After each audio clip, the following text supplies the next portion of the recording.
Hello, everyone. Welcome to Module 3, Distributive Bargaining Strategies. I'm Dr. Atak, and today I'm going to talk to you about what is a distributive bargaining, how can you use distributive bargaining concept and methodologies to your benefit in your life. Two important concepts we will cover are bargaining zone and anchoring, and then we will talk about 10 distributive bargaining strategies. Now, let's talk about value creation and value claiming. Last module, we talked about how there is value that is being shared in any conflict situation. That value could be economic or social capital. Now, today, we're going to go further than that and say in negotiations or in any conflict resolution or bargaining situations, we are trying to do either of the two things or sometimes together. One, whatever are the resources that we have at the table, we are trying to claim more of that. If there is a resource, 100%, let's say at the table, I want more of that, and the other party wants more of that. So we are trying to share that 100% in two different, percentages. I want you to get 30%, I want to get 70%, or maybe the other party wants 80% of it. So that's called value claiming. How much of the resources am I claiming? How much better off each party are? Now, the second thing that we can do is value creation. Is there any way that we can talk and figure out a way to increase the amount of value that's being shared at the negotiation? And I put a picture of a pie here because this is a very commonly used analogy to value creation and value claiming. In negotiations, the resources that we have at the table that we are trying to share is like a pie. We have only so much of it. Now, we are trying to slice it between the two or three or more parties. Everybody wants some of it and everybody wants more. So we are slicing it, which is value claiming, which are your competitive techniques. If there is, say, one person to share between two projects, both of the project leaders may argue how much they need another human resource. They really have important things in their project that necessitate somebody's responsibility, and that we may compete to claim 50%, 70, 80% of that individual's time for our project. That's called slicing the pie, value claiming, distributing the resources, where we use distributive bargaining strategies. The second one is there any way that we can talk and brainstorm and be creative, collaborate to find a creative solution to this conflict? Is there any way that we can actually create more time for that individual? Maybe that individual works part-time. Can we turn that individual into full-time so we have actually more time to share between us? Or can we hire another part-timer to share between us? So that's adding more value, increasing the size of the pie, increasing the amount of the resources at the negotiation table. For that, we do collaborative, creative problem solving. There is this really famous example I will use to clarify this further. Once upon a time, there were two sisters fighting over a green apple. Yeah, this is a green apple. Over a red apple. They were both using a different cooking recipe that called for an apple, and neither one wanted to go back to the grocery store to purchase another apple. So what they did, this is the amount of resources they have at the table, right? Both of them needed the apple. They settled their argument by simply cutting the apple in half, and this is value claiming. So basically what happened is that at the end of the day, the 100% of one apple was distributed 50% each. So parties got half, 50% each, and the total resource, total value at the table was one apple. So this is how they compromised, basically. By compromising, they met in the middle. They said, you know what, let's cut it in half. So both of them reduce their needs and just compromise. So there's no winner, no loser, but they got half each. Or in another scenario, I can think just arguing so feverishly that this recipe is extremely critical and somehow just over dominating the discussion and just making the other parties accommodate, I can compete and get the whole apple. So, you know, based on how we act, what kind of a conflict management style we use, we can actually compete and get more than half of the apple, right? I can get 80% of the apple, or maybe just give me the whole apple, and the other party maybe, oh, whatever, I'll go to the grocery store, or I won't cook today. But for the sake of this example, they compromised and they got half each. Well, in another scenario, sisters thought, hey, we can settle our argument by cutting the apple in the half, but instead they tried to take each other's perspective. They sat down, they asked each other questions to understand each other's true interest in the apple. What are you going to do with this apple? Why does the recipe call for an apple? And after talking, not compromising immaturely, but talking, this is real collaboration, information exchange, trying to understand, creative problem solving. As it turns out, one of the sisters needed to pulp the peeled apple. So they needed the inside of the apple, while the other just needed the peel for decoration in their recipe. So both sisters ended up getting exactly what they want for their recipe. As a matter of fact, the story goes on to say, actually, their recipes wouldn't work with half of the apple. So the first scenario where the sisters just cut the apple in half, actually, they couldn't even use their apples because you couldn't. So what happened in this scenario, after collaborating, both sisters got exactly what they needed from one apple. It almost feels like at this negotiation, by talking and collaborating, they could create a non-existent second apple because I got what I need from one apple and they got what they needed from one apple. So for the sake of the theoretical argument, each party's got exactly what they wanted from one apple each. So the total resources at the table almost increased. Instead of getting half an apple, I got exactly what I wanted from one complete apple. So the total size of the pie, if you will, or the apples here was 2. So this is an example of how we create value. This is an example of how we claim value by cutting from half or somehow dividing 20, 80, 70, 30%, whatever, slicing, value claiming, distributive bargaining. And this was an example of value creation, not only sharing, but first increasing the source of the pie, the resources we have to share, and then sharing those resources. So moving on to now, we know distributive negotiations are negotiations where we're simply dividing the resources between the two of us. Here, there's almost always one issue that we're discussing. Remember, issue doesn't mean a problem. Issue means something, a topic to discuss in this negotiation or conflict. So there's one thing, this is very common in life and also business life, like sales exchanges, you know, seller, buyer. Really, there is one issue, which is the price. There are other sales exchanges where there are multiple issues, but for the sake of this example, I'm giving you where there's a buyer and a seller, and they are bargaining over the price. So there's only one issue here. We have a particular resource and we are trying to share it. Remember, how do we share? we share whatever is the amount that's between our reservation points, which I'm going to show you. There is a way of measuring the pie, just like the Apple example, and we're trying to get a higher percentage from those resources.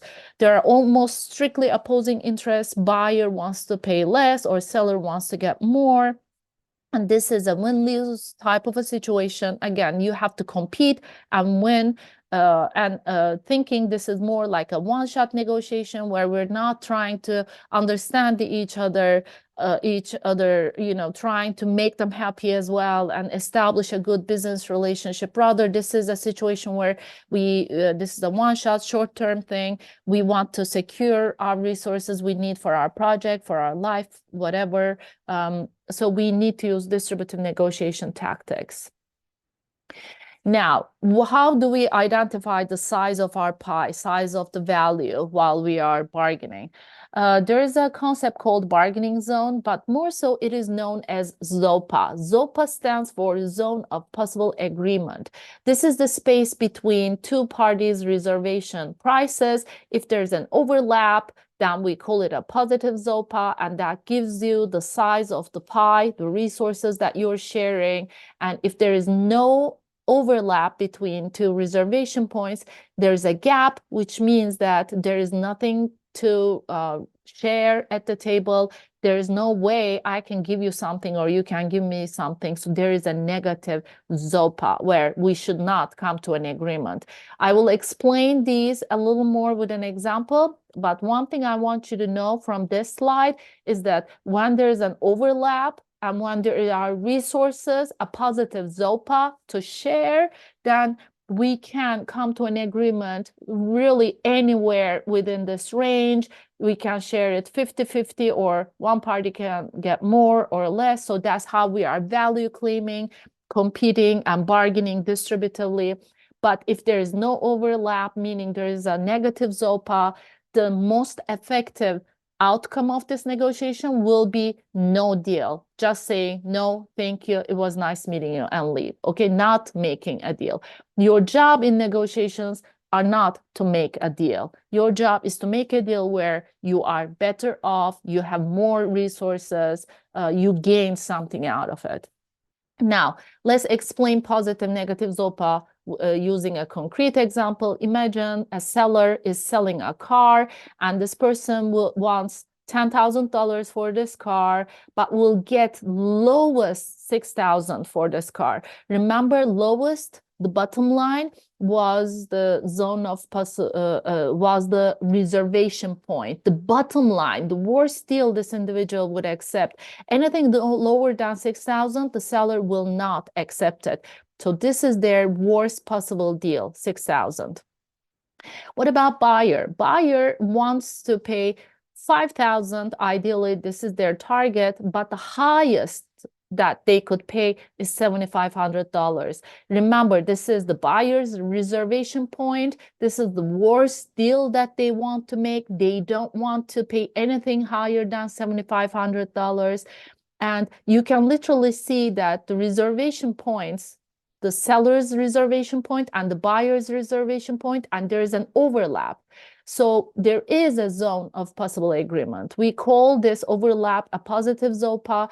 So actually, the size of the pie here, the resources being shared, is $1,500, because anything between 6,000 and 7,500 is an okay deal for this negotiation. But if they want to do like the middle, basically $6,750 would be the selling price. Anything lower than $6,750 will benefit the buyer more. Anything higher than that will benefit the seller more. So basically, this is their one apple that they're trying to share. And now in this other example, imagine there is the same seller, but there's another buyer who wants to pay $3,500 for a secondhand car. The highest they could pay is $5,500. Now, knowing that the seller couldn't go less than 6,000, you see that there's a gap. There's no overlap between these two individuals, there is a gap between the reservation prices because this buyer cannot go any higher than 5,500 and this seller cannot go anywhere lower than 6,000. So what is if you are an effective conflict resolution person, if you are an effective conflict manager, an effective negotiator, what do? Once you talk and identify this, you say, I don't think we can make a deal. It was great meeting with you. Thank you. Good luck. And move on to another negotiation. Now that we know a very important concept of ZOPA and how to find the size of the resources we're sharing, I'm going to share with you the top 10 distributive bargaining strategies to use in your life when you're in similar situations, when there is one important issue, there is almost strictly opposing interest from both parties. How do I get more of the resources I want? How do I compete and win? Strategy number 1, remember your BATNA, your alternative to this negotiation is your number 1 power source. In distributive negotiations, before you start the meeting with the individual, you have to go elsewhere, go check your alternatives. Are there other cars in the market? What are the other alternatives? You know, if I compare these different alternatives, you know, this car is newer. This car has, you know, comes with 6 oil changes for free, you know, and it is for this amount. So how does it compare with the car that you are trying to negotiate in this negotiation? So if you have a good BATNA, if you identify a good BATNA, you will be more confident. You'll be able to get into this negotiation and say, I have a great, another car, another option. I'm not desperate. And they will be more likely to give in and sell it to you if they want to sell. So assess your BATNA, your best alternative to a negotiated agreement here, and improve it before you get into the meeting. Number 2, determine your reservation point. For in this negotiation, knowing that I have these type of alternatives and my best alternative, my BATNA is this. What is the lowest price that I would sell my car for? Or what is the highest price that I would pay for this car in this negotiation? You have to know your bottom line. Many negotiators make the mistake of just losing control, just being persuaded by the other party because they are nice, they are very friendly. You know, sellers are great. So they sell it to you, they convince you, they come across as very likable. So you should never get into the negotiation, be carried away. Determine your reservation point, your bottom line, the worst deal you would get. Write it down on your planning document. Make sure you keep an eye on it. Never agree to anything that's worse than that. Remember, your goal is not to make a deal, but to make a deal that brings you value. The only exception where you can reveal your reservation point to the other party is the time is up, you have been meeting the last few minutes and there is no deal. So you can say, you know what, the highest I can pay for this car is 5,500. So if there's any possibility that seller wants to sell the car for 5,500, then they may say, you know what, let's just do it. Let's just do it. And then you can actually secure your reservation point. The second exception when to reveal our reservation point is when you have a wonderful reservation point. So basically you have a great alternative. I have a wonderful BATNA. The car is for $5,200 and it is new. It comes with 6 oil changes. It comes with a free 80,000 mile service check. You know, it is it's checked, it's wonderful, it had never been in a crash. Wonderful BATNA for $5,200. I don't know what car this is, but anyways.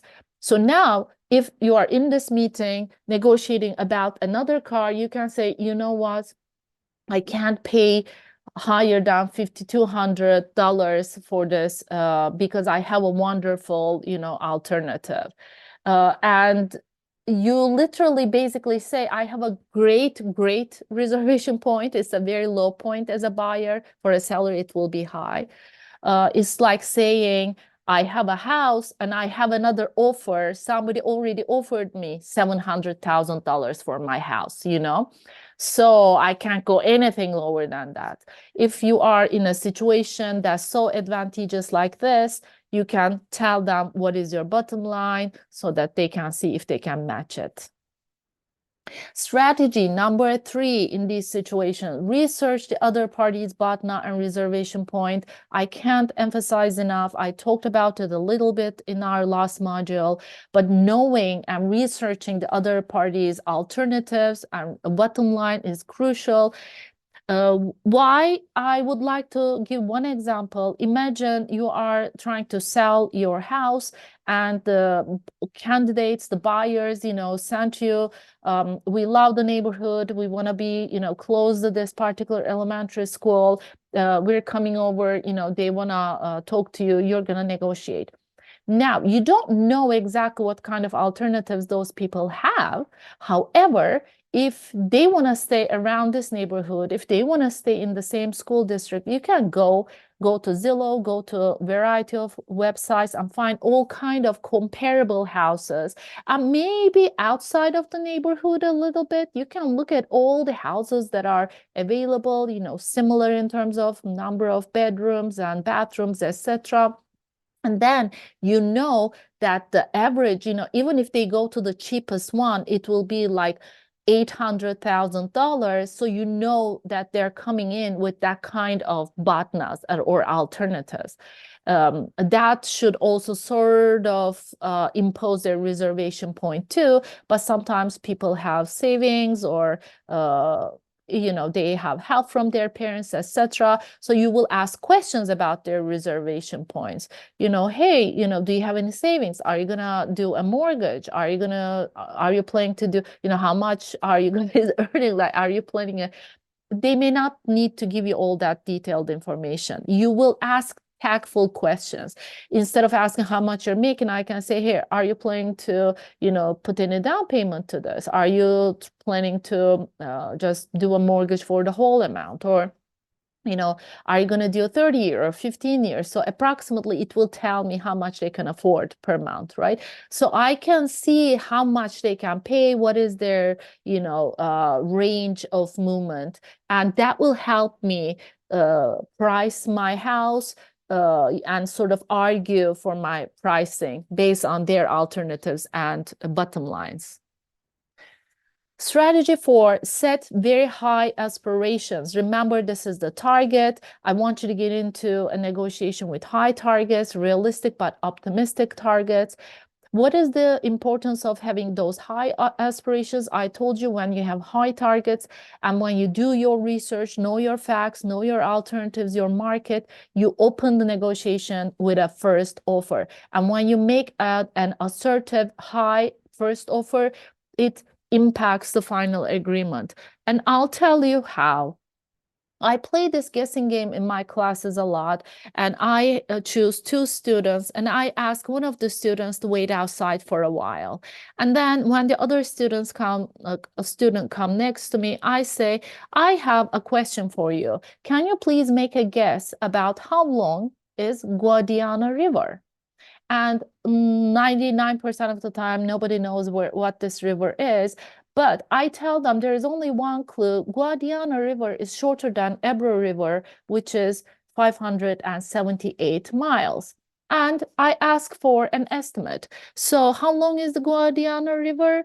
The person says something along the lines of 520, 560. The guesses are very predictable around this range.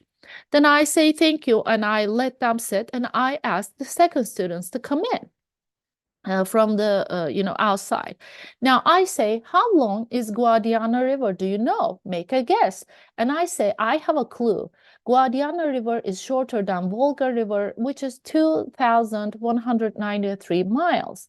And then I ask for a particular estimate, and the estimate is pretty much around the range of 1,750, 1,900, sometimes even like 2,000 range. type of guesses. So this is a great example of something called anchoring. By the way, it's 508 miles long. But this is a great example of something called anchoring. Initial offers in a bargaining, when you make an initial offer, even if that's a ridiculous amount that the other party will never agree to, it hooks an anchor in their brain. Cognitively, the other individual cannot make enough adjustment from this initial anchor to come to a better a deal or a better figure for you. This is a cognitive defect that we have as human beings. Once we hear a number, we are anchored there, even if we don't think that's a correct or appropriate number. Repeating the first offer hooks it even further. So if somebody opens up with a really aggressive first offer, it means that they're anchoring you, even saying, what, you want such and such for this? Even the repeating of that anchor makes it stronger in your brain. So, and final agreements are strongly influenced by the initial offers. Now, the example of the river Guadiana was how I anchored one party at a lower level, one party at a higher level, and both parties made guesses close to my anchors. That's exactly how anchors work. Now, if you can do your research, and you can justify why you have that high target. I want this much for this house because we have this, and market research comparison other houses show you exactly that's the fair price for this. If you can do your research, have a high target, and make an aggressive first offer that you can justify with facts, you anchor them and they can't pull them outside of that range too much, and you come to a better outcome. This is a very clear finding. First offers and the responses to the first offer are very indicative of the final deal. If you take the first offer and the second offer and find the middle spot, that's pretty much where you end up at the end of a distributive negotiation.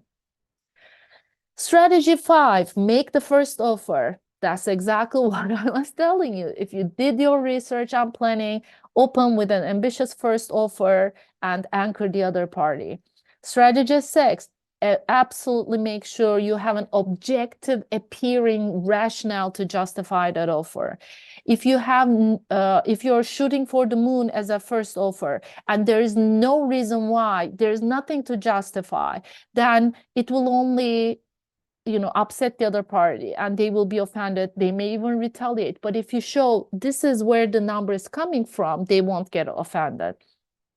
Don't make the first offer if you have no planning, no preparation, no research, you don't know anything. Do not make the first offer then. Now, how do I justify our facts, our offer with facts? I'll give you 2 examples. Imagine we have a 3-bedroom, 2-bath house. And I say, now I'm offering, my first offer is $315,000. And I'd say, I think $315,000 is a fair price because 3-bed, 2-bath, similar square houses in this area with similar age and amenities have been sold for an average of $315,000. So please observe, I'm using facts to support 315 price. Here, I have a different offer. Again, I'm using facts to justify that. I am, as a buyer, I'm offering, as a fair price to this house, I will offer $280,000 because 3-bed, 2-bathroom, similar square feet houses in this area have been sold for an average $315,000. However, each of those houses had a newly renovated kitchen and bathroom. An average, that kind of a renovation will cost around $35,000. So it is a very fair price. The top price is $280,000. So in both cases, I have different offers, which I'm justifying with facts. So you can bring reports, printouts, etc., to support your facts. Strategy number 7, immediately re-anchor if somebody opens first with an anchor, an ambitious offer. Do not repeat that. I would make a joke. What? You want it for free? Ha ha ha. You know, just make a joke, make it look so ridiculous. Don't even repeat the number and re-anchor immediately. Don't get into a negotiation unprepared. If they open with a first offer before you had a chance, re-anchor with your first offer right away. Strategy 8, make some plans about your concessions. Concessions means giving up, giving something away, moving that needle. If you're a seller, reducing the price. If you're a buyer, increasing your offer would be concession examples. In a negotiation, leave yourself room to make concessions. If you want a particular target and if you want to meet it, you have to open higher than that. So by making concessions, you can reach your target. Always leave yourself some room for it so that the other party sees that you're actually trying to make concessions, give something, you know, to make them happy as well. You are doing your best. But there's a rule of making concessions. One, make gradual concessions. Don't make concessions immediately or too fast to keep the other party happy. You have to make it so that you have to develop a rationale around your concession. For instance, you can say, you know what, I will pay for the painting myself. You know, painting costs $25,000. So I will reduce the amount with, you know, 25,000. So I'm not just making a concession of 25K. I'm saying I will cut the painting cost from it. So I'm justifying a rationale so that, you know, they see that I can't make endless concessions because I have all the money in the world, but there is a reason I can cut this, cut that, but I can do only so much. The second rule is that as you are getting closer to your reservation point or where you want to end the negotiation, make your concessions smaller and smaller. If my first concession was $25,000, my second concession should be much smaller, and my third should be like very, very small. Hey, I'll do like $150 you know, sign-in cost or whatever. You know, it starts with big concessions, but then it becomes very small. Hey, you know what, I'm gonna cut the termite inspection, like that's like $2,500, and then it's like, you know what, I'm gonna do whatever, like I'm gonna cover the $250 sign-in costs or closing costs or whatever. So what does it show? When the concessions get smaller and smaller, it tells the other party this person is running out of room to make any more concessions, so they can't push us too much. And do not ever make 2 concessions in a row. If you're making a concession, make sure the other party makes a concession before you move on. And you can literally say, I'm doing my best, I'm moving the needle. What about you? Please, you know, show me that you are also trying to move the needle. And the last 2 strategies is, 1, appeal to norms of fairness. Use the words, hey, that's the fair thing to do. Let's do an even split. Let's do some compromises. I've been compromising. You compromise too. Fairness, justice. Use this terminology. The more you appeal to the norms of fairness by using this terminology, the better you'll be able to persuade the other party. However, the last strategy is when other people use the strategy against you, do not fall for the even split, the fair thing, let's do compromise ploy, because it is only that a ploy is a strategy. People use these terminology a lot to convince you. I want you to use these terminology to benefit you, but when others do that, do not think just because they say it's the fair thing, it's an even split. It is not really an even split. And I'll show you an exact example before I let you go. Imagine this party started from their first offer of 4,000 and they made concessions, and their last offer was 2,000. And now this party started from 550, their first offer, and they made concessions, and now they're at the $1,075 range. Now, When this party says, hey, you know what? I agree with you. Let's do an even split. Let's do the fair thing. Now, this is the even split now, right? From $2,000 to $1,075. This is the midpoint. Now, this midpoint maybe benefits this individual. That's why they're using, hey, let's do the fair thing. Let's do it half-half. However, in reality, is this the midpoint? No.